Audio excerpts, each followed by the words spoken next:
As a sea kayak paddler, you're part of a group, and that requires a certain change of mentality to think about the other people in the group, because if they get into trouble, it's going to inconvenience you and possibly endanger your safety. So when you get on the water, do some buddy checks with the people around you. Have a look. Is the rear deck hatch fully secured? It's very easy to miss. On the edge of the spray deck, it's very easy for the side of the spray deck not to be fully home. On the front of the spray deck, it's possible for the release handle to be tucked inside, under the spray deck. And at the front of the boat, the front hatch could also have its cover partially off. Perhaps you should check that the paddler has a buoyancy aid. It sounds basic, but it is sometimes missed. And if it's appropriate for the paddle you're doing, check for helmets, pumps, tow lines and split paddles. Who's got them? Now, when you're actually paddling, try not to have a paddler drop off the back of the group. This happens quite often. Let's say that person wanted to do some housekeeping. They don't want to slow everybody else down, so they just stop and do it. Well, that's fine, but let's say what they were doing was putting on a kag because they were cold. That's a really dangerous thing to do on your own. If you capsize, your arms may be entwined in the kag and not available for pulling the spray deck off. Always, to do that, pair up with somebody else. So if someone drops off the back of the group, drop off and pair up with them. The rest of the group should wait, and then you regroup and carry on.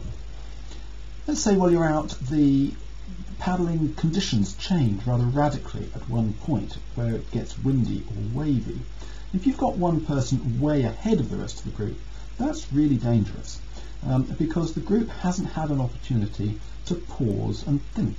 If that paddler heads off into the more dangerous water, then they may find that the person behind them, who's less competent, also goes into that water, and thus it's the second paddler who will be capsizing, not perhaps the more competent first one. The group should stop where there's a radical change of this kind, talk, agree and proceed. Now that kind of situation happens for real in a particular place just outside Dartmouth. Where the green arrow is in this image, that's where it happens, where suddenly beyond there you're exposed to the full force of the southwesterly wind. And it's at that point that it's very important that you don't have a lead paddler paddling off into it without thinking of the people behind them. The group should stop, discuss and proceed if everyone in the group is happy to proceed.